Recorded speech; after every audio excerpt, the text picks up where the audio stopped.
Bonsoir, bonsoir et bienvenue. Il est 18h31, on est dans notre studio habituel de Boursorama. Merci de nous retrouver ce soir en direct pour ce webinaire. Et pour ce sujet, il y a du monde, vous allez le voir sur le plateau, pour traiter notre sujet du jour, les fonds obligataires à échéance. Pourquoi s'y intéresser? Parce que oui, avec la remontée des taux, ces produits que les moins de 20 ans ne doivent sans doute pas connaître ont retrouvé tout leur attrait. Encore faut-il bien comprendre de quoi on parle et comment cette classe d'actifs peut trouver sa place au sein de vos investissements. Alors on prendra le temps ce soir de bien poser ou reposer les bases, d'expliquer comment fonctionne le marché obligataire en général et ses fonds en particulier, et ensuite les différents partenaires de Boursorama, Oddo BHF Asset Management, iShares et Sycomore Asset Management vous présenteront l'offre de produits disponibles et vous allez voir qu'il y a du choix. Et justement, pour en parler ce soir et faire le tour complet sur ce sujet, je suis en compagnie de Philippe Ventrimpon, spécialiste produits obligations chez Oddo BHF Asset Management. Bonsoir Philippe. Bonsoir. Tony Lebon, analyste crédit senior chez Sycomore Asset Management. Bonsoir Tony. Bonsoir. Vous le connaissez, Arnaud Gian, directeur iShares France chez BlackRock. Bonsoir Arnaud. Bonsoir. Et Thomas Baudry, chef de produits bourse chez Boursobank. Bonsoir Laurent. Voilà, bien sûr, on a déjà reçu et intégré un certain nombre de vos questions dans la présentation qui va être faite et nous sommes là ce soir pour y répondre encore en direct pendant au moins 45 minutes, peut-être plus. Alors à vos claviers, vous voyez la tablette est à côté de moi, elle est parée à recevoir toutes vos interrogations et vos demandes de précision. Et justement, même si sans doute vous qui nous regardez ce soir, clients et clientes de Boursobank, j'allais dire Boursorama mais non Boursobank, inscrits à ce webinaire, on imagine que vous êtes plutôt expert sur le sujet. On avait quand même envie, je l'ai dit, de bien poser les bases. Alors on va reprendre depuis le début avec vous Philippe, avec une question toute simple.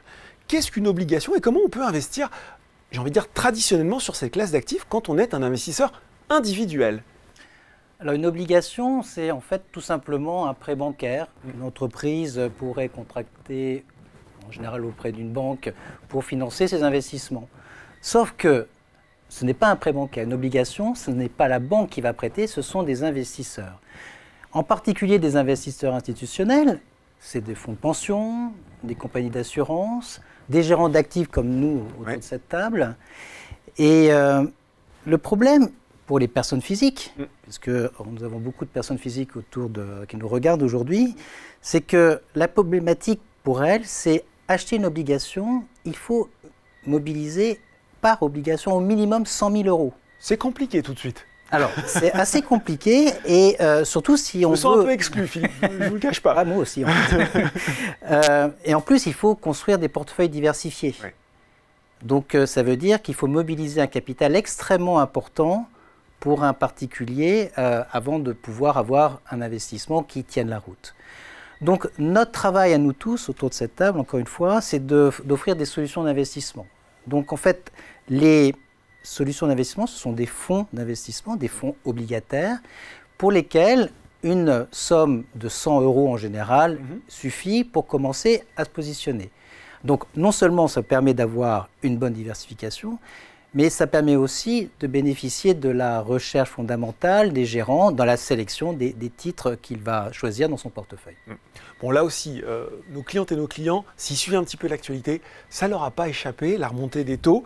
Mais pourquoi, on a quand même envie de savoir pourquoi on reparle beaucoup du marché obligataire depuis un an et demi, et connaître un petit peu, concrètement, simplement, ce mécanisme de transmission de la hausse des taux au marché obligataire. Alors, vous avez aussi constaté que l'inflation a augmenté. Un petit peu. Un petit peu. Les banques centrales souhaitent et arriveront, il n'y a aucun doute là-dessus, à combattre cette inflation. Pour combattre cette inflation, c'est relativement simple. Il suffit de remonter les taux directeurs, les taux courts. Alors, ça a été fait... Je pense qu'on a une slide sur le sujet d'ailleurs. Voilà, peut-être. Ouais, qui va apparaître. Voilà, magnifique, c'est super. Donc, on voit en fait avec quelle violence les banques centrales ont remonté leurs taux. Alors, pour donner quelques chiffres, aux États-Unis, on est passé de 0 à 5,25 aujourd'hui, sachant qu'en moins de 2 ans.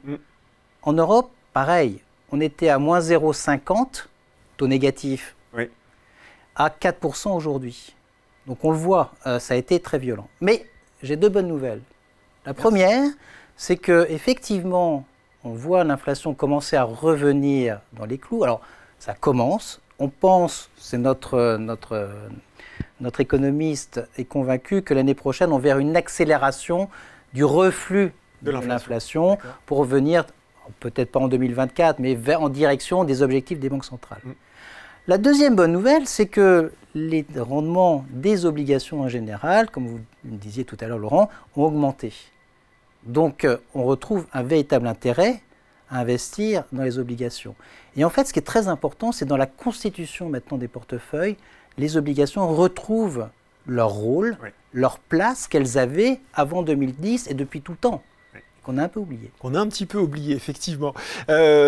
Aujourd'hui, et on a reçu pas mal de questions, pourquoi on voudrait aller sur de l'obligataire alors que finalement, le marché monétaire a lui aussi retrouvé de l'attrait. C'était une question de Sabine. Ne vaut-il pas mieux privilégier un placement plus court pour permettre de récupérer l'argent pour un nouveau projet sur un compte à terme qui propose le même rendement annuel brut? Question un peu similaire de Fabrice. Une SICAV monétaire peut rapporter 4% net de frais entre octobre 23 et octobre 24 avec un petit risque de descendre à 3%, mais sans perte de capital.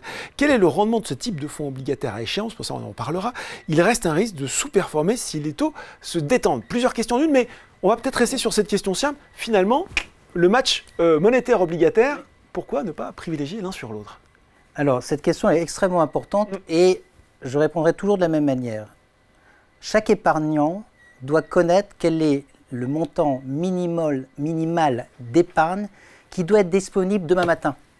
On ne sait jamais, il peut y avoir un accident ou une occasion incroyable. Bon, bref. Donc, cette épargne de précaution, elle doit être investie dans des titres très très peu risqués, dans des supports très très peu risqués. Et là, on va trouver des fonds monétaires ou les comptes à terme. Il n'y a aucun doute, c'est le premier investissement qu'on doit faire. Et c'est devenu très intéressant. Alors, il y a 2 ans, on ne l'aurait pas dit.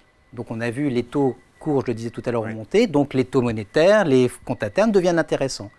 Mais si les taux courts ont monté, ils peuvent aussi plus tard rebaisser. Et probablement, on le verra. Donc, c'est là où il y a la deuxième couche qui est intéressante. Donc, la deuxième, c'est investir dans des obligations. Alors, évidemment, leur terme est un peu plus long. On verra tout à l'heure différentes options. Mais en ayant une maturité plus longue, on va avoir un rendement plus long. Et surtout, on va avoir un rendement qui va être plus long plus longtemps. Alors la question sur l'évolution des taux, c'est vraiment important. Si jamais la question était de savoir est-ce que la valeur de mon fonds obligataire va baisser si les taux baissent. Alors en fait, le mécanisme, il est assez simple. C'est-à-dire que quand les taux baissent, le prix d'une obligation monte. Donc c'est plutôt une bonne nouvelle. En revanche, effectivement, si les taux montent, effectivement, les prix vont baisser. Ça, c'est plutôt une mauvaise nouvelle. C'est ce que ceux qui étaient déjà investis sur l'obligataire en 2022 ont pu malheureusement constater. Bon. On parle aussi beaucoup, là aussi, il va falloir décrypter. Dans le jargon, on parle de high yield, d'investment grade, de dette souveraine. Est-ce qu'on peut faire un petit récapitulatif rapide sur les grandes familles de fonds qui sont accessibles dans cet grand univers de marché obligataire? Alors, je dirais il y a trois grandes catégories.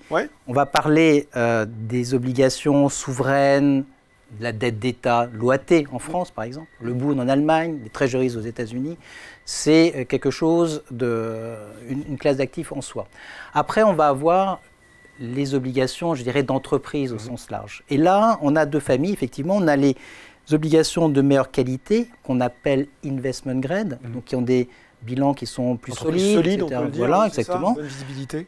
Et ensuite, on va avoir des entreprises qui sont un peu plus risquées, non pas qu'elles soient de mauvaise qualité, mais où effectivement elles ont peut-être plus de dettes ou des ratios peut-être un peu moins bons.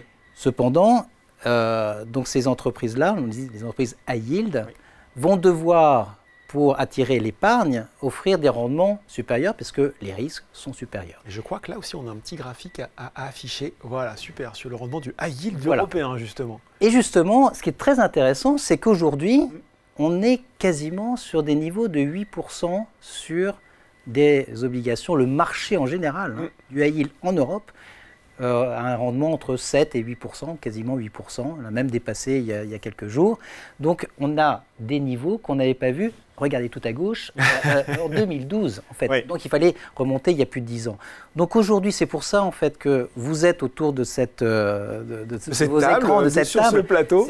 Est-ce que effectivement comment bénéficier de ces nouvelles opportunités qui apparaissent en 2023? Bon, on a fait le récap complet, hein, Thomas, avec Philippe, sur voilà, de l'obligation au fonds obligataire. Et là-dessus, on vient ajouter donc ce fonds obligataire à échéance. On dit aussi fonds obligataire daté.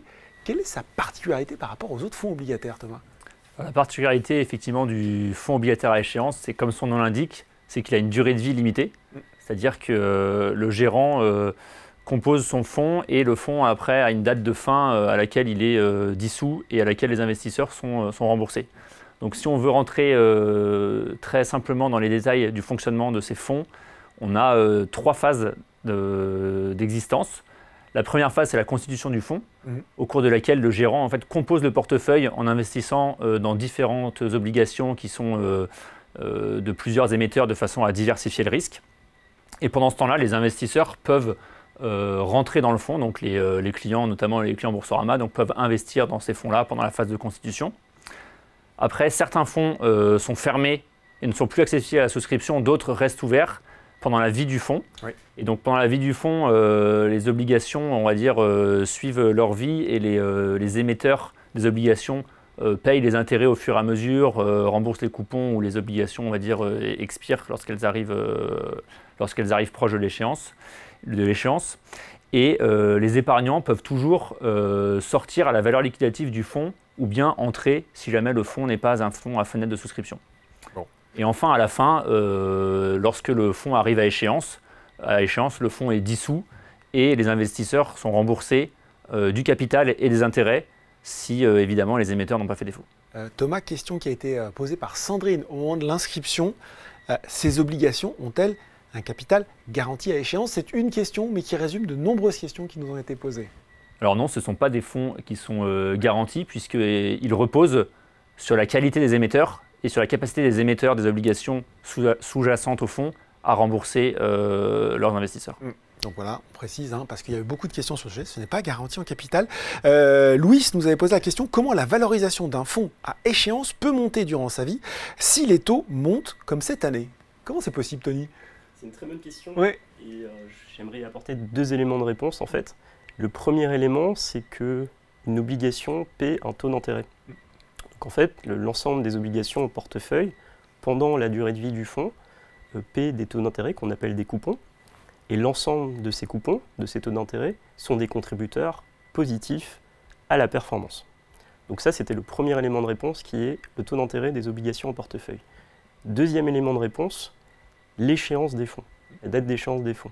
En fait, la réponse à la question dépendra de la maturité. Est-ce un fonds 2026 ou 2030? Si c'est un fonds 2026 ou 2030, c'est des risques de taux qui sont différents. Et donc un fonds 2030 serait plus impacté qu'un fonds 2026 par la hausse des taux. Oui. Si les épargnants sont positionnés sur un fonds 2026, le risque de taux est minoré. Donc ça, c'est les 2 éléments de réponse. Les coupons qui viennent comme des contributeurs positifs, en particulier sur le rendement, les coupons sont plus élevés. Oui. Et ensuite, la date d'échéance du fonds qui est plus faible, donc risque de taux plus faible. Bon ben voilà, très clair. Une question aussi que j'ai envie de poser à Arnaud, parce que je l'ai déjà posé sur d'autres émissions, notamment un 100% ETF que vous découvrirez bientôt sur les ETF obligataires à échéance. Pourquoi on voudrait un fonds, fût-il passif ou actif, à échéance par rapport à un fonds obligataire traditionnel? C'est quoi l'intérêt finalement, Arnaud? L'intérêt, en fait, on l'a un petit peu évoqué, c'est qu'on a une visibilité. Oui. L'idée, en fait, c'est qu'on a une date d'échéance, on sait à quel moment est-ce qu'on va récupérer notre argent plus les intérêts, et que dans le cas où on a décidé d'aller sur un univers investment grade, donc peu de risques, et ben, si on l'a et qu'on porte jusqu'à maturité cet instrument, et ben, du coup, les taux peuvent monter et descendre. Ça ne changera pas grand-chose, on va récupérer notre mise de départ plus les intérêts. Oui. Donc ça permet en fait de ne pas avoir des aléas de marché de ne pas avoir à regarder par exemple ces écrans pour comprendre s'il y a de la volatilité, s'il y a des tensions, ce qui se passe dans le monde, et de se dire je suis sur un produit d'épargne, je sais ce que je vais récupérer à l'arrivée. Justement, question pour que ce soit bien clair pour tout le monde, répond qui veut autour de cette table. Si on va à l'échéance de l'obligation, on n'a pas, c'est une question, de risque de perte en capital? Le risque de perte en capital, on l'a évoqué précédemment, c'est le risque de défaut. C'est ça. Alors que si l'entreprise ne peut pas rembourser sa dette. Tout à fait. Donc voilà. On a une question, allez-vous mettre un replay à disposition? Oui, bien sûr, et on essaye de le faire de plus en plus vite. Thomas, pour les clients, ça y est, on a bien compris le fonctionnement. Ils disent, qu'est-ce que vous avez en rayon chez Boursorama? Qu'est-ce qu'on peut leur proposer sur ces fameux fonds obligataires à échéance? Alors, chez Boursorama, on a une gamme très large de produits, donc avec nos partenaires qui sont présents autour de la table. Et surtout, la spécificité, c'est que ces produits sont disponibles dans toutes les enveloppes d'investissement possibles. Vous voyez à l'écran qu'à la fois en assurance vie, à la fois dans le plan d'épargne retraite et à la fois en compte titre ordinaire, vous pouvez investir dans les produits de nos partenaires. Donc, Sycomore Asset Management dans toutes les enveloppes, Odo BHF dans toutes les enveloppes également, et la gamme iShares de BlackRock qui est disponible en compte titre. J'en profite, ça tombe en direct, donc c'est normal, j'ai tous les spécialistes sous la main, j'en profite.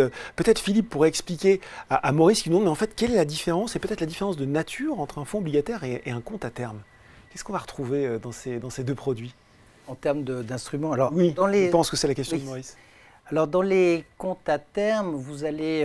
donc en fait, un compte à terme, c'est quoi? C'est la banque, votre banque, qui emprunte de l'argent à un taux. Et c'est, en fait, c'est une créance que vous avez vis-à-vis de votre banque. Oui. Vous prêtez à votre banque. C'est ça, tout simple.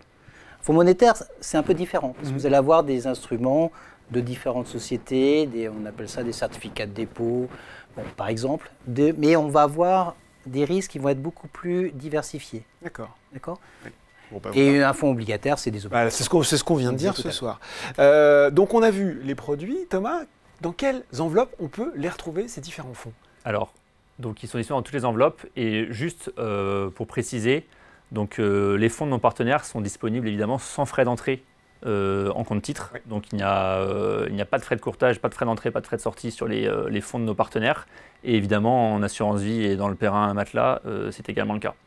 Donc pour faire un point rapide sur les enveloppes et sur l'attractivité de chacune des enveloppes pour investir, donc on a d'abord l'assurance vie, qui peut être un bon moyen d'investir dans les fonds obligataires à échéance dans la mesure où c'est l'enveloppe qui permet un ticket d'entrée le plus faible, c'est-à-dire qu'on peut accéder à cette classe d'actifs à partir de 25 € d'investissement. Et enfin, ce produit a également des avantages en termes de fiscalité et de transmission. On ne rentrera pas dans les détails, mais ce n'est pas pour rien que l'assurance vie est le placement préféré des Français. Il y a plein de webinaires qu'on a déjà fait sur ce sujet. Donc dans le contrat Bourso-Vie, il y a en gestion libre, vous avez plus de 450 supports en unité de compte, dont une gamme de fonds obligataires à échéance qui peut vous permettre de constituer du coup un portefeuille. Dans le Perrin matelas, donc là on est sur une enveloppe qui est destinée plutôt à préparer sa retraite et qui dispose d'une fiscalité attractive dans la mesure où vous pouvez déduire de votre revenu imposable les versements, même si en contrepartie vous serez imposé à la sortie. Mais en tout cas sur la durée de vie du contrat, vous pouvez faire fructifier en fait l'économie d'impôt. Et là aussi, le ticket d'entrée pour les fonds obligataires à échéance est très faible puisque vous pouvez y accéder à partir d'une cinquantaine d'euros. Et enfin, un compte titre. Donc, le compte titre, c'est l'enveloppe la plus souple pour investir, puisque dans un compte titre, vous pouvez mettre tout type de produits, que ce soit des actions, que ce soit des obligations, des fonds obligataires, et quel que soit, on va dire, aussi l'univers géographique. La contrepartie, c'est qu'on est sur le régime du droit commun en termes de fiscalité. Donc, vous serez imposé là à la flat tax, comme on dit, donc les 30%, le PFU, tel qu'il est mis en place. On avait une question de Jean-Alain qui tombe en direct. Existe-t-il des fonds obligataires ou simili éligibles au PEA? On n'a pas parlé du PEA. Alors, pour le moment, nous n'avons pas de fonds obligataires datés à échéance, éligibles au PEA. C'est vraiment là, on parle vraiment des trois enveloppes. Donc, l'assurance vie, le Perrin et le compte titre ordinaire sont vraiment les enveloppes qui permettent ce type d'investissement. Ce type d'investissement. Justement, on aime bien aller jusqu'au bout des détails dans les webinaires. Comment on peut investir très pratiquement, pas à pas, sur l'assurance vie et le Perrin sur Boursorama. Alors c'est très simple, on a essayé de faire en sorte que ce soit le plus accessible possible. Parce qu'on a je vous le dis, hein, Thomas, on reçoit des questions, gens qui disent j'arrive pas à le trouver. Donc on essaye de répondre justement à ces questions et de mettre en place. Stéphane, très intéressé par savoir comment identifier ces produits au sein de l'assurance vie, j'ai cherché sans succès. Alors, on a mis en place des filtres, comme vous pouvez le voir à l'écran. Donc pour l'assurance vie, c'est très simple. En fait, il suffit donc d'aller faire soit une souscription si vous n'êtes pas déjà client, soit un versement ou un arbitrage. Et au cours de votre parcours d'arbitrage ou de versement, vous allez arriver donc sur ce qu'on appelle le sélecteur de fonds, qui vous présente toute notre gamme d'unités de compte. Et donc on a ajouté un filtre fonds obligataires à échéance qui est mis en exergue sur la page qui est diffusée à l'écran et qui vous permet de voir tous les supports qui sont disponibles dans le contrat Bourso-Vie. Donc là c'est très simple, il y a ce filtre fonds obligataires à échéance et le même filtre existe sur le plan d'épargne retraite Matelas. Et alors les fonds sont un petit peu différents parce que ce n'est pas exactement la même gamme, mais en tout cas on a ce filtre qui permet de retrouver très facilement les fonds. On avait une question de Monique qui est tombée au moment de l'inscription. Pourrais-je utiliser une partie des fonds de mon contrat d'assurance vie actuellement en gestion pilotée pour investir dans ces obligations, étant entendu que je souhaite que ces obligations restent dans mon contrat d'assurance vie? Alors pour le moment, le contrat Bourso-Vie ne permet pas le cumul gestion pilotée, gestion libre. Oui. C'est quelque chose qui est imminent. Mais donc pour l'instant, soit il faut donc basculer en gestion libre totalement, soit il faut ouvrir un deuxième contrat pour pouvoir avoir une poche de gestion libre et de gestion pilotée, sachant que c'est un projet sur lequel nous travaillons et très, très prochainement, on pourra faire ce cumul gestion pilotée, gestion libre au sein d'un même contrat. Bon, question un peu similaire. D'Éric, j'ai déjà un contrat assurance vie ou Perrin piloté, puis j'ai ajouté des fonds à échéance pour un montant fixé. C'est la même réponse là-dessus. Exactement. Donc, mais j'ai entendu c'est imminent, donc bon, on surveillera ça. Voilà donc pour l'investissement au sein de l'assurance vie et du Perrin. Beaucoup de questions tombent sur la tablette, ne vous inquiétez pas, elles sont bien au chaud. On les posera à la fin de la présentation. On regarde maintenant ce que ça donne, Thomas, en compte titre. Alors en compte titre ordinaire, vu qu'il n'y a pas cette notion, on va dire, de gamme un peu restreinte, on a un univers d'investissement qui est beaucoup plus large. Donc pour ça, pour aider nos clients, donc on a mis en place sur le portail une page qui permet de retrouver en fait toute la gamme de fonds obligataires à échéance. Donc là, c'est très simple, cette page elle est mise en avant sur la page d'accueil du portail. Et donc à partir de là, vous retrouverez très facilement tous les fonds qui sont disponibles et on a mis en avant évidemment les fonds de nos partenaires qui sont, je le rappelle, accessibles sans aucun frais d'entrée. Bon, et en plus, il y a plein d'infos sur cette page qui vous expliquera un petit peu ce qu'on est en train de se dire ce soir. Donc vous retrouverez des informations utiles. Et le contenu de nos partenaires aussi. Exactement. Et on rappelle aussi, peut-être, je crois qu'il y a une slide sur le sélecteur en plus. Ça oui, pour ceux qui veulent vraiment rentrer dans les détails. Ouais. Alors, en fait, les fonds obligataires à échéance sont catégorisés par Morningstar comme étant une catégorie à part entière qui s'appelle obligations à échéance. Et donc, pour ceux qui voudraient vraiment retrouver l'intégralité de la gamme, donc pas uniquement nos fonds partenaires, mais aussi les autres, et pouvoir comparer ces fonds, il faut aller dans le sélecteur de fonds avancé. Oui. Et donc choisir cette option obligation à échéance qui permet du coup de voir l'ensemble des supports de la gamme. Bon, on va rentrer dans le détail de la présentation des produits de nos partenaires, mais il y a une question qui revient relativement souvent, donc que je vais poser à mes experts autour de la table. Peut-on vendre ces obligations à échéance en cours de vie du fonds?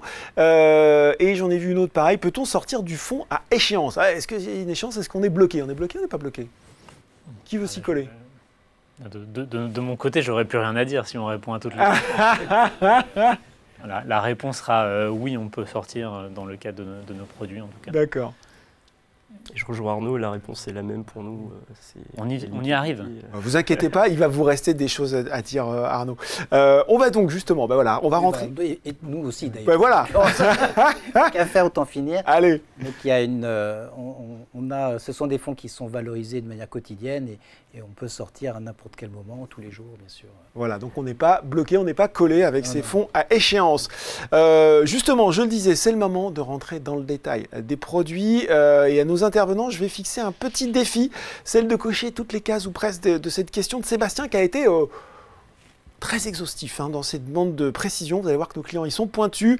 Quelles sont ces obligations? Comment ces fonds sont-ils composés? À quoi servent-elles? Quel secteur d'activité? Qui les contracte? Investisseurs, entreprises? Si oui, multinationales ou PME? Quels sont les taux d'intérêt? Quels sont les risques? Quels sont les frais? Bref. Oui, Philippe, c'est normal. On va commencer justement avec la gamme Odo BHF Asset Management. Alors, nous, nos fonds, on en a deux, Global Target 2026, Global Target 2028. Donc, ils ont plusieurs particularités. La première, c'est que ce sont des fonds qui investissent dans des obligations à haut rendement. D'accord. Donc, la partie la plus risquée.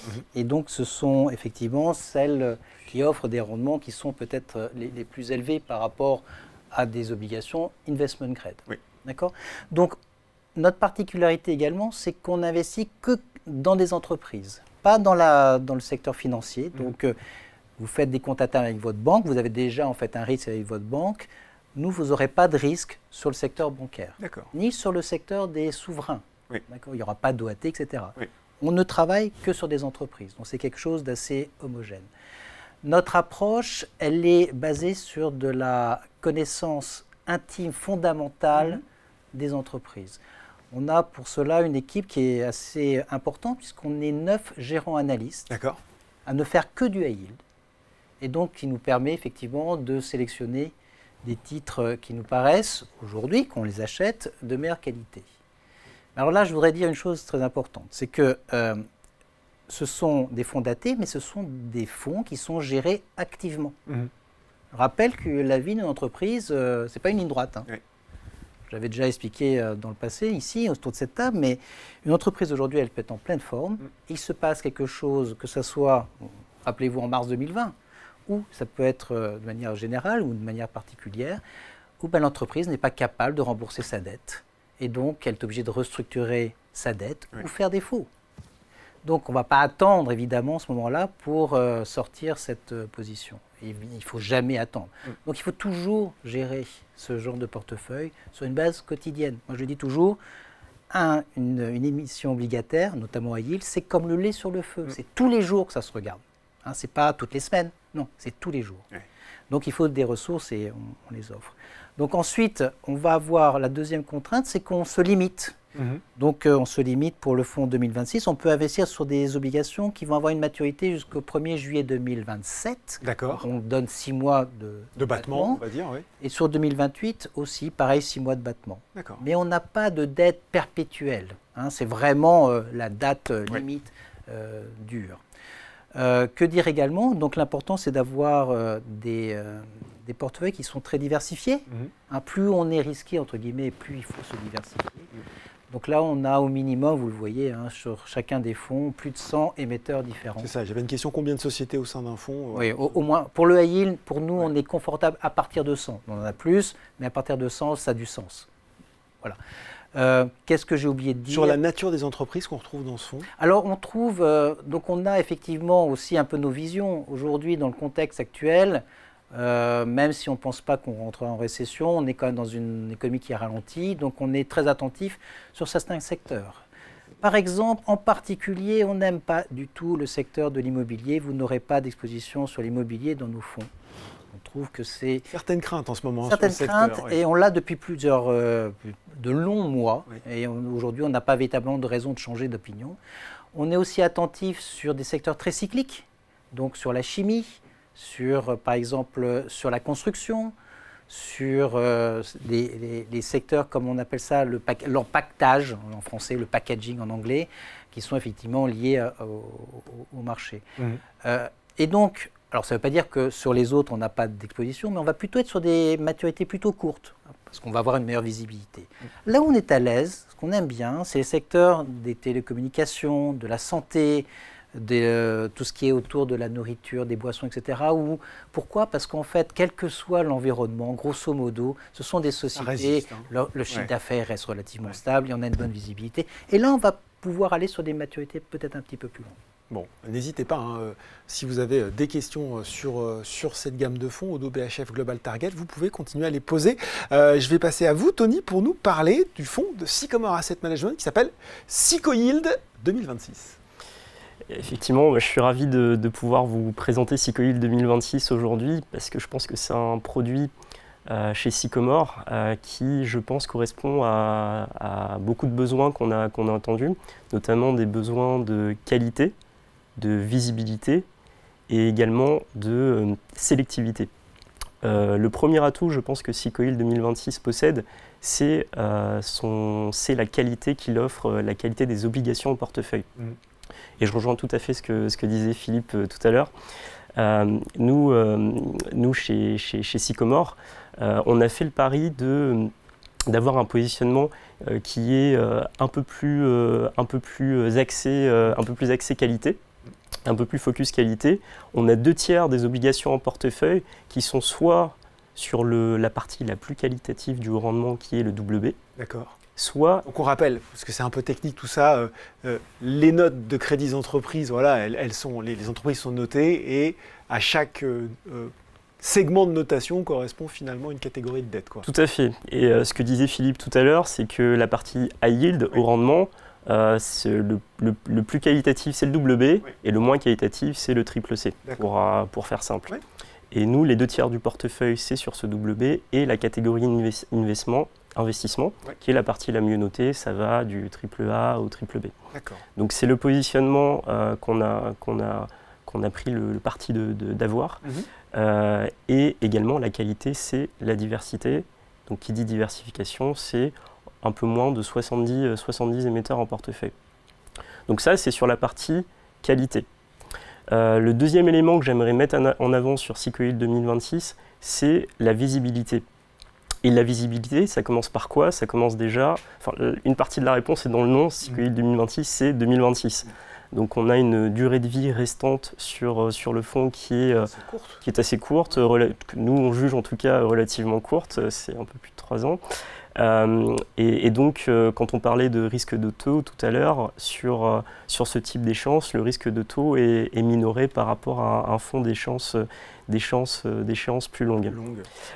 Et d'ailleurs, on l'a vu, vous le voyez, il y a un graphique que j'aime bien partager, c'est le graphique qui est en bas de la page. Sur les 12 derniers mois, vous l'avez vu, les taux ont fortement augmenté. Et nous, Seacoil 2026, c'est un produit qu'on a lancé depuis septembre 2022, donc il y a un peu plus d'1 an.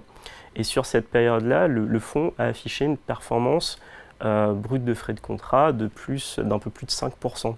Donc il a bien résisté dans un contexte de hausse des taux. Et après, la question que vous pouvez me poser, c'est à partir de là, est-ce qu'on pense que ça peut continuer à bien performer? Et la réponse est clairement oui. Et ça, c'est en haut à gauche de la page, c'est le rendement. On peut la mettre en plein pot, la slide, pour que nos... C'est le rendement du fonds qui est aujourd'hui de 5,8%, qui est un rendement qu'on considère extrêmement attractif. Bon. Donc ça, c'était pour la partie visibilité. Oui. Et j'en viens à mon dernier point qui est la sélectivité. Je rejoins ce que disait Philippe tout à l'heure également. C'est très important d'avoir une sélection rigoureuse d'obligations en portefeuille. Ça, c'est un peu mon métier d'analyste crédit. Ma vie d'analyste. Donc je prêche aussi pour ma paroisse. Et qui dit sélection rigoureuse d'obligations portefeuille, nous on a pas mal de critères. Je vais vous en donner 3. On a décidé de se focaliser surtout sur l'Union européenne. Deuxième élément de sélection, c'est essentiellement des obligations qui sont en euros, donc on n'a pas de risque, on n'a pas de risque de change. Et c'est des entreprises, donc on n'a pas d'État, de souverain, de catégorie haut du high yield, donc la partie la plus qualitative du high yield, c'est notre cœur d'investissement, on va dire, sur le portefeuille. Donc c'était les 3 éléments que je souhaitais mettre en avant pour les épargnants, la qualité, la visibilité et la sélectivité. Et je vois un 68 émetteurs pour ce fonds Seacoil 2026. Voilà donc pour le produit de Sycomore Asset Management. Donc ça, on parle de fonds actifs, mais il y a aussi des ETF obligataires à échéance et c'est une nouveauté. Bon, une nouveauté, on en a déjà un petit peu parlé, mais on va en refaire la présentation avec vous ce soir, Arnaud, les ETF iBonds d'iShares. Avec plaisir. Vous avez raison et vous avez le droit de poser la question parce que c'est vraiment tout nouveau. Oui. Comme vous l'avez dit, ça fait 10 ans en fait qu'on a cela aux États-Unis, mais ça fait un peu moins de 2 mois qu'on les a importés en Europe. Donc vous voyez, j'espère, le slide. Moi je le vois pas, mais je crois qu'il est là. Allez, il va s'afficher. On peut le mettre en grand aussi parce qu'il y a plein de couleurs et il est magnifique. Donc on a lancé. C'est en fait un produit qui est je vais dire puissant par sa simplicité. C'est vraiment beau. Le sens de la très formule. Simple. Donc on a parlé de la diversification. On est sur un produit qui a une diversification maximale puisqu'on est sur un produit indiciel. On prend tout le marché. D'accord. Donc vous voyez ici, on a lancer 8 produits, 4 échéances, 2 devises, en dollars et en euros sur ces 4 échéances. Et donc, on va avoir l'intégralité du marché obligataire corporate bond, donc c'est-à-dire des émissions d'entreprises de qualité. Donc, on l'a déjà évoqué précédemment sur l'investment grade, donc avec effectivement une diversification maximale pour essayer de réduire en cas peu probable de défaut ou de pépin d'une entreprise investment grade, de réduire du coup l'impact sur la performance. Bien sûr. Et en plus de ça, voilà, on est sur cette catégorie investment grade, donc on limite également le risque de ce côté-là. Le deuxième point, c'est la liquidité à tout moment. Donc c'est un ETF. Je le rappelle, ETF obligataire, ça a 20 ans et cette année, ça a collecté plus de 200 milliards. Pareil pour les 2 années précédentes, c'est probablement le segment qui collecte le plus. Pourquoi? Parce qu'on a disponibilité à tout moment, à l'achat comme à la vente. Quand je dis tout moment, c'est chaque seconde. On va dans le carnet d'ordre, on va sur Bourso, Boursorama, Boursobank, on regarde et on voit le prix à l'achat et à la vente, le cours de ces ETF. Donc c'est le deuxième élément. Le troisième élément, alors déjà l'élément implicite, c'est qu'on a une date butoir, on a une maturité, c'est dans le nom. Cette gamme, on l'a appelée iBond, très simplement, et à chaque fois vous avez iBond 2025, Euro Investment Grade pour l'euro, pareil pour 26, etc. Donc vous avez à la fin du produit, comme on l'a évoqué précédemment, vous récupérez du coup votre mise plus les intérêts. Le fonds est dissous et il est délisté des différentes bourses. Et je dirais donc le troisième élément vraiment différenciant, c'est les frais de gestion, puisqu'on est sur une gestion qu'on dit dite indicielle, dans lesquelles on a effectivement assez peu de mouvements à faire, on a cette diversification intégrale. Et donc vous le voyez ici sur le tableau, les frais de gestion, enfin le total expense ratio, donc ces frais de gestion plus les coûts administratifs, sont de 0,12%, on appelle ça des points de base, on aurait peut-être pu mettre 0,12%, donc c'est-à-dire 1,20 € le prix d'un café pour 1 000 € investis. Donc qu'est-ce qu'on a aujourd'hui comme rendement attendu sur ces portefeuilles? Donc encore une fois, on est sur un univers de qualité. Donc on a effectivement des rendements qui sont peut-être inférieurs à ce qu'on a évoqué sur la partie haut rendement, mais on a malgré tout 4,21% sur du 2025, vous voyez entre 4,18 et 4,26. Ça veut dire quoi concrètement? Ça veut dire qu'avec un clic, si je vais sur Bourso Market, je peux acheter pour 5 €, on a évoqué 25 €, etc. Là, vraiment, mise de départ, 5 €. Vous avez accès à 248 émetteurs, donc un portefeuille obligataire investment grade, donc peu de risqué, c'est ce qui se rapprocherait le plus peut-être des produits à terme qu'on a évoqués, dans lesquels il y a un risque bancaire, où il y a d'autres livrets que l'on connaît qui sont plafonnés, mais sur lesquels on a encore moins de risques, mais là c'est ce qui se rapproche le plus de cela.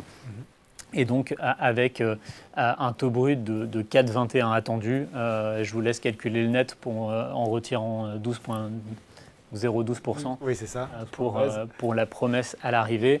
Et donc, effectivement, on a un engouement assez fort. Je l'évoquais sur les ETF obligataires au sens large, parce que c'est très liquide, parce que du coup, on a accès à un marché obligataire, on l'évoquait, c'est un marché professionnel à la base. On parlait de dénomination de 100 000 €, enfin, c'est de professionnel à professionnel que ça se gère. En plus, il n'y a pas de carnet d'ordre, on ne voit pas exactement où ça traite.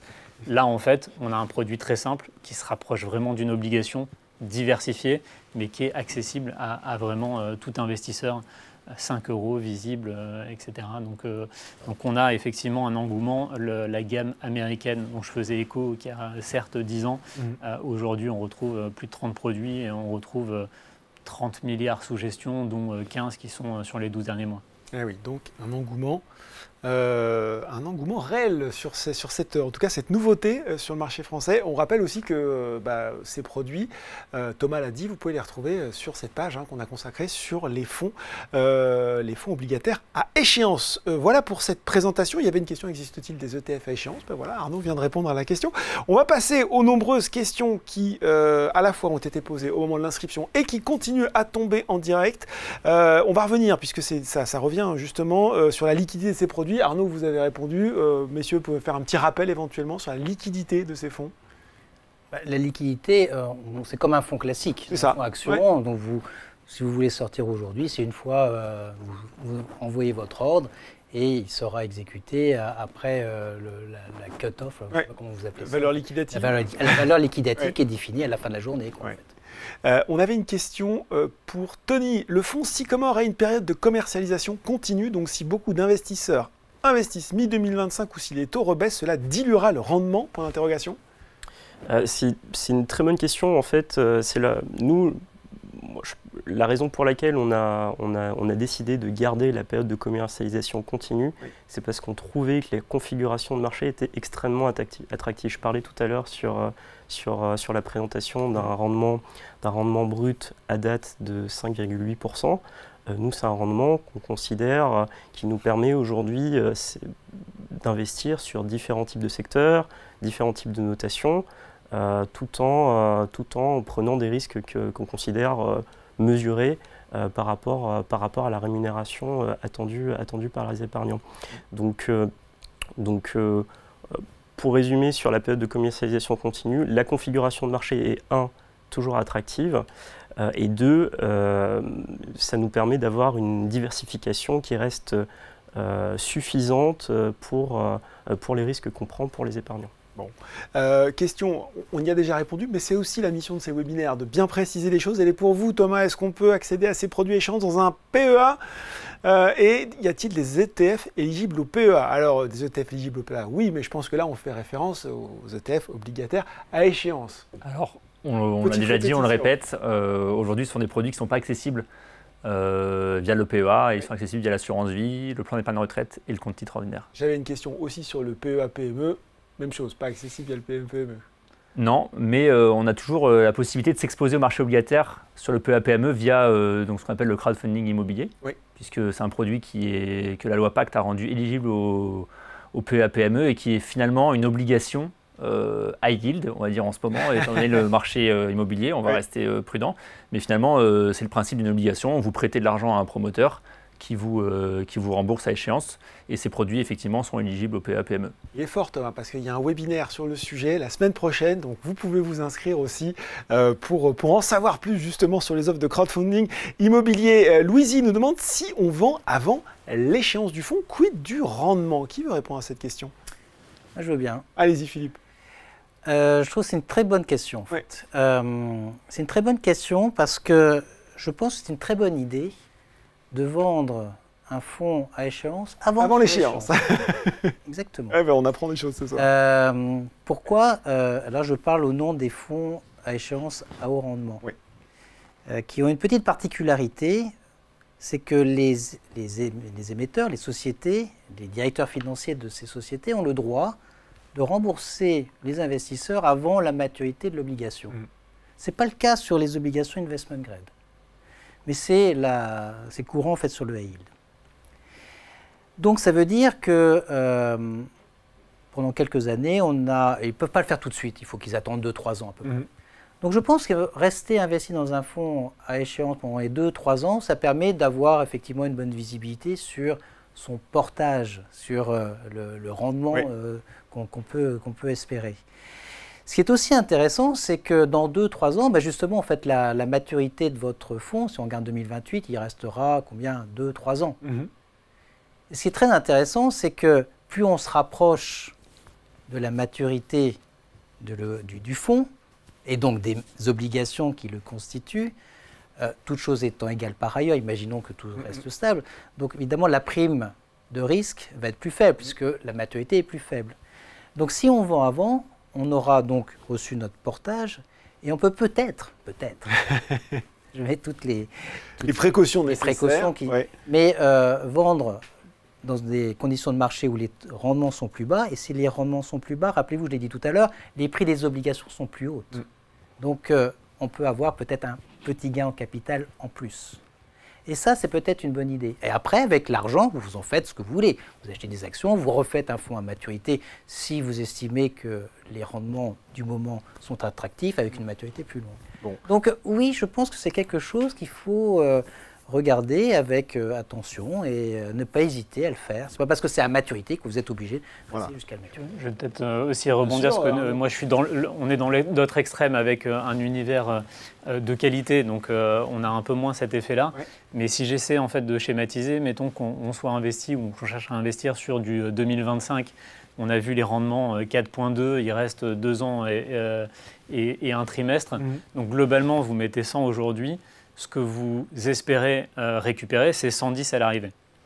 Donc 4 par an à peu près et ce qui reste.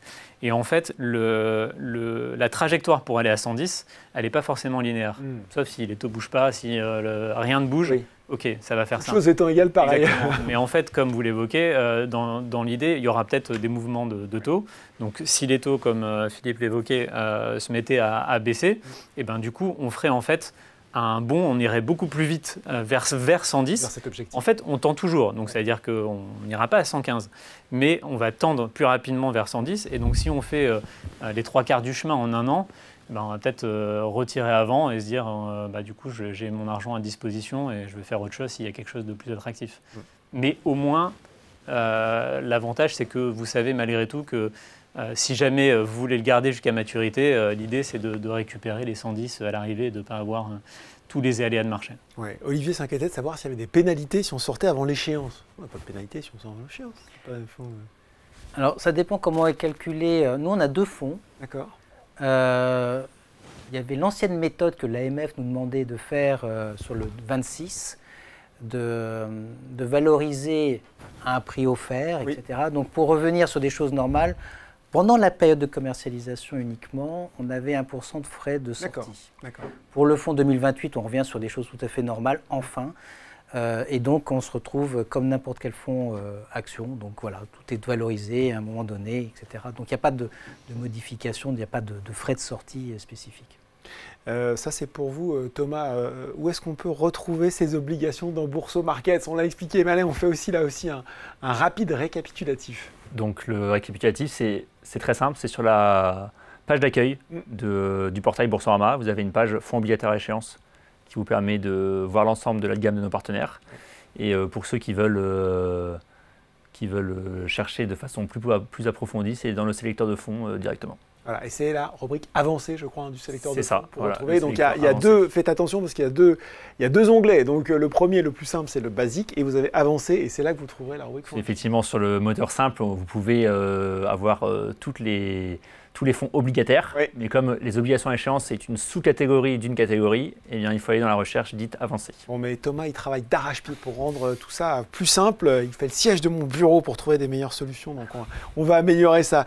Question fiscalité de Nathalie, je ne sais pas qui va vouloir la prendre. Je voudrais savoir si la différence entre la somme que je recevrai à l'échéance et le montant de ma souscription initiale sera considérée fiscalement comme une plus-value financière, que je pourrais compenser avec des moins-values d'années précédentes, et là je comprends tout à fait l'intérêt de sa question, ou bien un revenu taxable selon le régime fiscal des intérêts de placement. Qui veut se coller à cette question fiscalité? Alors dans le cadre de nos produits, mais je pense que c'est relativement global, c'est effectivement de la plus-value, puisqu'on a des ETF qui capitalisent. Donc je donnais l'exemple de 100 pour aller à 110. Et ben, du coup, les 10 seront effectivement de la plus-value, fiscalisés comme de la plus-value. Et encore une fois, moi je suis dans la catégorie où c'est des produits très simples qui sont dispo sur la partie bourse, compte titre, qu'on n'est pas sur les autres enveloppes. Donc ça je ne sais pas si c'est du coup... Je ne suis pas du tout fiscaliste. Bon, en tout cas, on a eu un point de la part d'Arnaud. Pierre, quand on achète de la dette, question posée au moment de l'inscription, comment sait-on qu'il ne s'agit pas de celle d'un État ou d'une institution à fort risque de défaut? Vous l'avez déjà un petit peu évoqué, peut-être Tony, vous voulez y revenir? Avec plaisir. En fait, on en a déjà un peu parlé avec une notation de crédit. Donc c'est vraiment très transparent, fait par des agences de notation. Et d'ailleurs, les épargnants peuvent le retrouver sur nos reportings mensuels. On affiche une répartition du portefeuille par catégorie de notation. Donc je l'évoquais tout à l'heure, A, triple B pour la partie investissement plus qualitative, et double B, B, triple C. Donc ça, c'est vraiment très transparent. Et donc, il y a les deux grandes familles qu'évoquait Philippe tout à l'heure, partie investissement et partie à yield. Nous, chez Sycomore, notre positionnement, c'est un peu entre Arnaud et Philippe, puisqu'on a 2/3 du portefeuille qui est double B et catégorie investissement. Bon, peut-être vous voulez continuer, Tony, sur cette question de Véronique posée au moment de l'inscription actuellement. Quelle est la meilleure quel meilleur échéance choisir? C'est vrai qu'on n'a pas parlé de ça. Quelle notation et quel taux de défaut est envisagé en fonction de la notation? Tiens, oui, est-ce qu'on a une probabilité? Tiens, toi, t'es bébé, tu as... Est-ce qu'on peut répondre là-dessus, Tony? Alors, il y a pas mal de questions. Je vais les décomposer. Je vais décomposer les questions de Véronique. Sur l'échéance, ça dépend de l'appétence pour le risque, de l'horizon d'investissement. Je le disais tout à l'heure, sur un fonds daté 2026, il y aura un peu moins de risque de taux que sur un fonds daté 2030 ou supérieur à 2030. Donc ça, c'est un premier élément de réponse. Il y a un deuxième élément de réponse dont on n'a pas beaucoup parlé tout à l'heure, c'est la diversification. En fait, nous, chez Sycomore, on a constaté que sur l'année 2026, il y avait un pic d'échéance d'obligations d'entreprise, ce qui nous permettait, nous, d'offrir à nos porteurs, aux épargnants, une diversification plus importante sur les émetteurs, sur les sociétés en portefeuille. Donc on trouvait ça extrêmement intéressant de se positionner sur cette année pour le fonds daté Psychoyield 2026. D'accord. Donc ça, c'est sur l'échéance, je crois que la deuxième question, c'est sur la notation. Oui, c'est ça.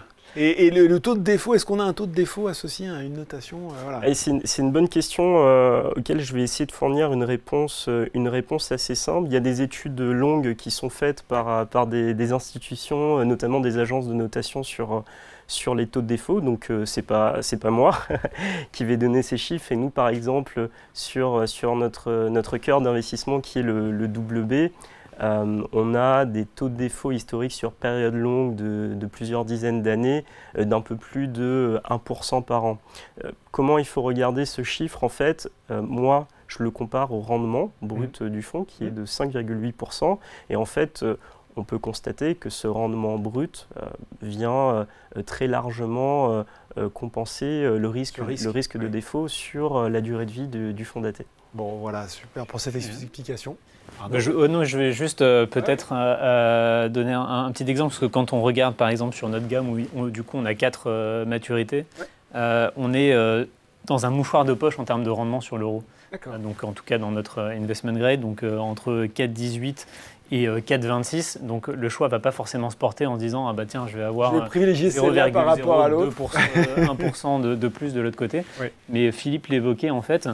Il y a cette notion de, du coup, les taux sont attractifs aujourd'hui, ils ne vont peut-être pas le rester demain. Donc certes, je peux aller sur quelque chose de court et comme ça, j'ai ça à disposition. Mais par contre, si les taux sont amenés à baisser, là, je suis dans une configuration de marché où je peux maintenir ces taux qui sont attractifs sur la durée sur lesquelles je suis confortable de ne pas avoir besoin de cette liquidité demain, comme l'évoquait. Donc, ça peut être aussi intéressant d'aller un peu plus loin aujourd'hui parce qu'on est sur des taux qui sont assez élevés, mais sur un plateau, sur en tout cas les 5-6 prochaines années. Bon, voilà pour cette question des échéances, Philippe. Alors, peut-être pour revenir sur les taux de défaut, oui. Donc on a des études qui sont faites par Moody's qui sont très intéressantes parce que tous les mois, ils nous disent, c'est une agence de notation, donc ils sont vraiment au cœur de toutes ces analyses, qu'est-ce qu'ils attendent comme défaut au niveau mondial pour les 12 prochains mois. Or, il s'avère qu'aujourd'hui, on est entre 4,2, 4,3% de défaut, ce qui est absolument en ligne avec la moyenne historique. Alors, il faut savoir aussi qu'en Europe, on est un peu en dessous de ça, on est un peu en dessous de 4%. Donc ça, déjà, c'est une chose qui est importante. La deuxième chose qui est importante, toujours dans cette problématique de défaut, c'est qu'il y a une banque d'investissement, une banque allemande, la Deutsche Bank, qui a fait une analyse assez intéressante et en fait qu'on partage. C'est qu'elle s'est posé la question, mais d'où viendront ces défauts? Et plus de la moitié des défauts que l'on attend viendront du secteur de l'immobilier. Là, vous prêchez pour votre paroisse, Philippe. Alors, je ne prêche certainement pas pour la paroisse de l'immobilier. Mais en fait, ce que je veux dire derrière tout ça, c'est que quand vous faites une analyse crédit, et qu'effectivement, on l'a constaté aussi, est-ce que vous pensez qu'on aura dans nos fonds de l'immobilier? Aujourd'hui, on n'en a pas, par exemple. Donc, en fait, ce qui est très important, c'est qu'effectivement, les défauts, il y en aura, il y en a toujours eu, il y en aura toujours. Mais si vous faites correctement votre travail d'analyse, hein, parce que bon, un analyste à notre gauche aussi, il ne va pas me dire le contraire, mais il y a des choses qui se voient, franchement, bien avant que le défaut arrive. On a eu des défauts en France, il n'y a pas si longtemps que ça. Bon, il y a au moins 2 ans qu'on n'en a pas, par exemple, je ne veux pas nommer, mais vous avez trouvé qui c'était. Donc, voilà, c'est ça qui est important. C'est véritablement, est-ce que notre travail va permettre d'éviter d'avoir un défaut? Et ce n'est pas suffisant. La deuxième chose, c'est de sortir bien avant que le marché se dise « Oh, il va y avoir un défaut ». Donc, au lieu de vendre pas loin du pair, il y en a, si on attend trop longtemps, on peut vendre très très très bas. Bon. C'est important. Oui, Tony. Je vais vous demander d'aller un peu vite, messieurs, parce que je vois qu'il y a encore plein de questions. Je vois que l'heure tourne et on va essayer de répondre à encore pas mal de questions. Donc, synthétique. Je vais faire vite. Je rejoins totalement Philippe sur le secteur de l'immobilier qui est plutôt très à risque par rapport au taux de défaut.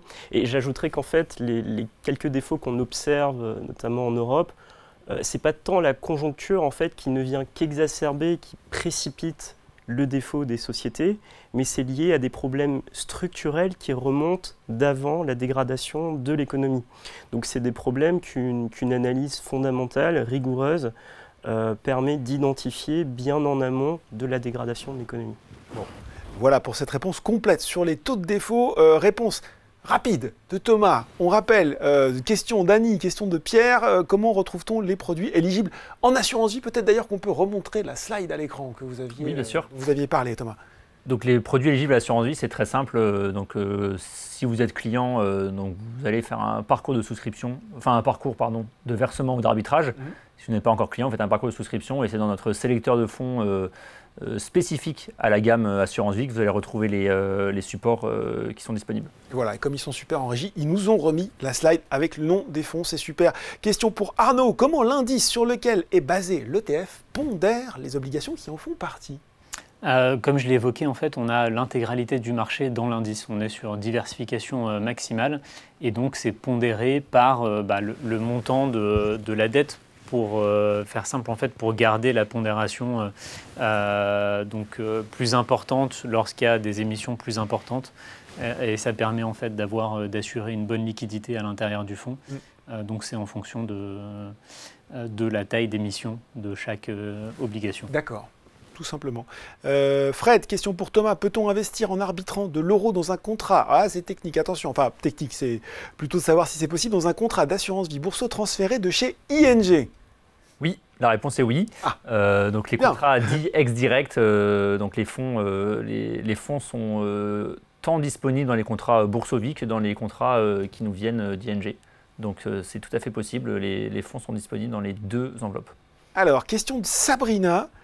Si on investit en cours de vie d'un fonds obligataire daté avec un prix de marché supérieur à la valeur nominale lors du lancement et qu'on porte les titres jusqu'à échéance du fonds, on ne sera remboursé qu'à la valeur nominale, ce qui signifie donc une perte en capital investi. Question un peu technique. Qui veut répondre là-dessus? Moi, je veux bien répondre sur mon cas. Après, je ne sais pas si ce sera différent pour alors d'autres. déjà, voilà.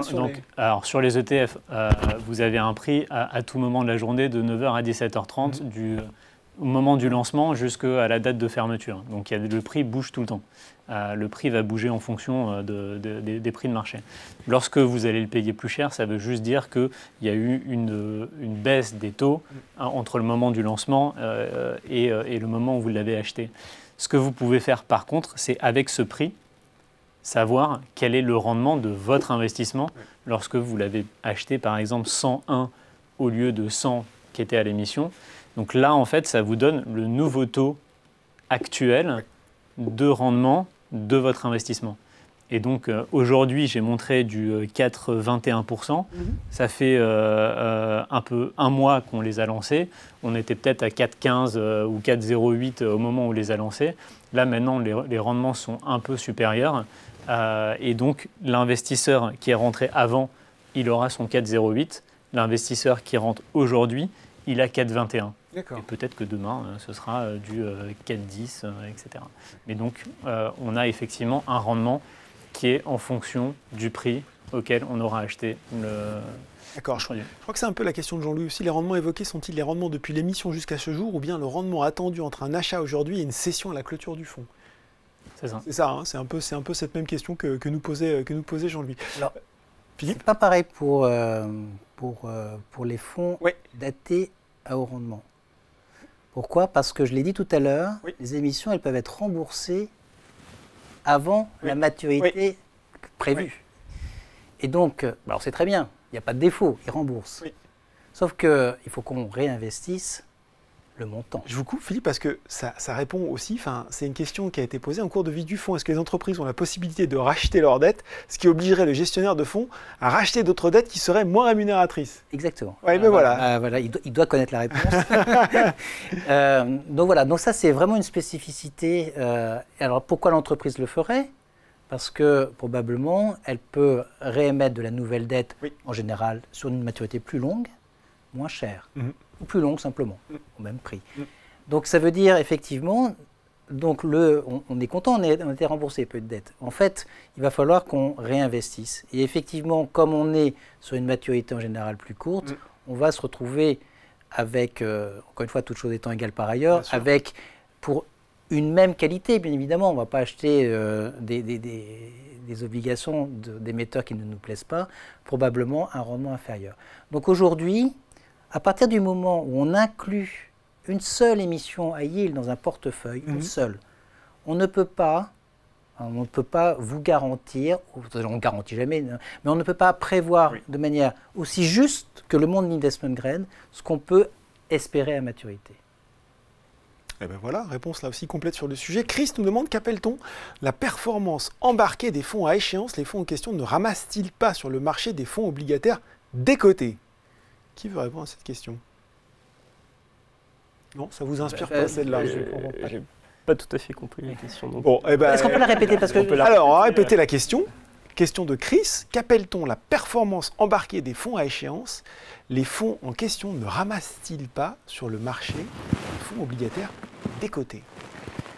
J'avoue que je suis... Déjà, il y a peut-être un élément de clarification, c'est que les fonds, en tout cas chez Sycomore, le fonds daté CQL 2026 investit essentiellement en titres vifs, c'est-à-dire en obligations en direct, et n'investit pas dans, enfin c'est pas un fonds de fonds. Oui, c'est ça, c'est pas un fonds de fonds. C'est un premier élément de réponse. Et, on est tous pareils. C'est ça, c'est sûr sur l'investissement direct, donc a priori... Un fonds décoté. Par contre, il peut acheter des obligations décotées s'il y a effectivement des investissements qui sont faits à un moment où les taux ont monté, et donc ces obligations sont décotées. Mais le même mécanisme qu'on a expliqué précédemment. C'est ça, on a une question qu'on a répondu. Est-ce que l'émission sera consultable en replay? Oui, tout à fait. Qu'est-ce qu'on a d'autre? Peut-être un point, effectivement, parce que l'actualité est malheureusement riche en ce moment et pas de la meilleure des façons. Est-ce que les événements actuels vous font changer de secteur, vous font faire des arbitrages, je pense, tout simplement? J'ai l'impression, en vous écoutant, messieurs, qu'on est plutôt sur des tendances de long terme et que vous avez, enfin c'est un peu ce que vous disiez, Philippe, que vous identifiez un petit peu les choses avec une vision assez prospective. Alors, on a évidemment regardé ça avec beaucoup d'attention. Oui. Il s'avère que les marchés financiers, de manière assez cynique, mais bon, encore une fois, n'ont pas véritablement beaucoup réagi. Oui. Par exemple, dans notre fonds, on a une émission de l'émetteur qui s'appelle Teva, que vous connaissez, c'est dans votre pharmacie. Oui, groupe qui est spécialiste des génériques notamment, géant israélien de la pharmacie. Voilà, donc c'est une société israélienne qui a lundi en fait un tout petit peu baissé, mais qui est revenue à sa valeur plus ou moins. Tout simplement parce qu'elle fait son business aux États-Unis, principalement en Europe, et donc ça a été relativement peu. La deuxième question derrière tout ça, c'est effectivement la crainte qu'on pourrait avoir sur le prix du pétrole. Et pour l'instant, pas de mouvement a priori, tant que l'Iran ne rentre pas de manière violente dans le conflit, et a priori on ne pense pas, ce n'est pas notre scénario central, ça devrait être relativement contenu, si je puis répondre comme ça. Ouais, je vais juste compléter, alors pas parler de la tragédie qui est en train de se passer, mais juste ça alimente quand même beaucoup d'aléas. On a eu beaucoup de tensions depuis le début de l'année et même depuis 12 mois avec les remontées des taux, donc ça rajoute un petit peu d'aléas potentiels, et d'où l'intérêt en fait du fonds daté, des fonds datés dont on est en train de parler, puisqu'on a une date d'échéance et que ça permet quand même d'avoir moins de risques face à la hausse des taux, parce qu'au fur et à mesure qu'on se rapproche de l'échéance, on a éliminé tout le risque d'avoir des variations en comparaison de fonds beaucoup plus classiques. On a fait la comparaison avec des comptes à terme. Quelqu'un nous demande quelle est la différence entre un produit structuré à capital garanti et un fonds obligataire. Qui veut s'y coller? Ça n'a rien à voir. Épisode 2. Justement, on est là aussi pour expliquer pourquoi ça n'a rien à voir. Alors, un produit structuré, par définition, il y a une émission obligataire, il y a un émetteur, oui. Voilà, qui va porter le risque qui est différent du risque de l'émetteur. Ça peut être, par exemple, l'objectif, atteindre un objectif sur les marchés actions, ou jouer, je ne sais pas moi, que le CAC 40 va dépasser les 8000 points, oui, on n'est pas encore. En fait, donc c'est deux choses complètement différentes. Encore une fois, je pense deux types de risques différents. Vous m'avez déjà entendu, chaque manière de diversifier ses risques est intéressante au sein d'un portefeuille. Mais pour moi, ça n'a vraiment rien à voir. Bon, c'est très clair. Et on voit bien que c'est comme ça, je pense que les gens qui nous regardent sauront la spécificité et les différences entre chaque produit. José nous demande où trouve-t-on le montant du coupon sur ces fonds obligataires datés? Alors dans le cadre de nos ETF, on a décidé de lister uniquement des parts capitalisantes, comme j'évoquais. L'occasion de rappeler ce que c'est. Exactement. Donc ça veut dire que du coup la partie coupon est réinvestie à l'intérieur du fonds. Donc oui. on les perçoit et on rachète des obligations de façon à maintenir à chaque fois un investissement qui permet de rémunérer le fonds. Et de maintenir en fait le rendement sur l'intégralité. Donc on n'a pas vraiment de coupons à détacher. Oui, très clair. Si je peux ajouter, c'est ces coupons tout à fait bienvenus qui permettent de voir des performances positives sur les fonds datés parfois dans un contexte de hausse des taux. Donc c'est des contributeurs positifs à la performance. Donc là aussi, réinvestissement des coupons au sein du fonds. Tout à fait. Ouais. Bon ben voilà. Il est 19h38, on a répondu à la plupart des questions, on arrive, on a dépassé l'heure de 10 minutes, je pense qu'on va s'arrêter là ce soir, j'espère qu'on a répondu à la plupart de vos questions sur ces fonds obligataires à échéance qui suscitent ma foi un grand intérêt, je le rappelle, il y aura un replay. Merci beaucoup à tous les experts d'avoir été sur le plateau et de nous avoir si bien expliqué à la fois le concept et les différents produits qui étaient disponibles sur Boursorama. Merci beaucoup messieurs. Merci Laurent. Merci à vous de nous avoir suivis. Oui, et on me hurle à l'oreillette qu'il y a un questionnaire, ne vous inquiétez pas, je n'ai pas oublié, donc merci à vous de nous avoir suivis. Bien sûr, je l'ai dit, ce webinaire sera en replay d'ici quelques jours sur le site de Boursorama et aussi de Boursobank. Et puis, restez donc quelques secondes encore avec nous après le clap de fin, le temps de remplir un court questionnaire de satisfaction. Merci beaucoup d'avoir été avec nous ce soir et à très bientôt.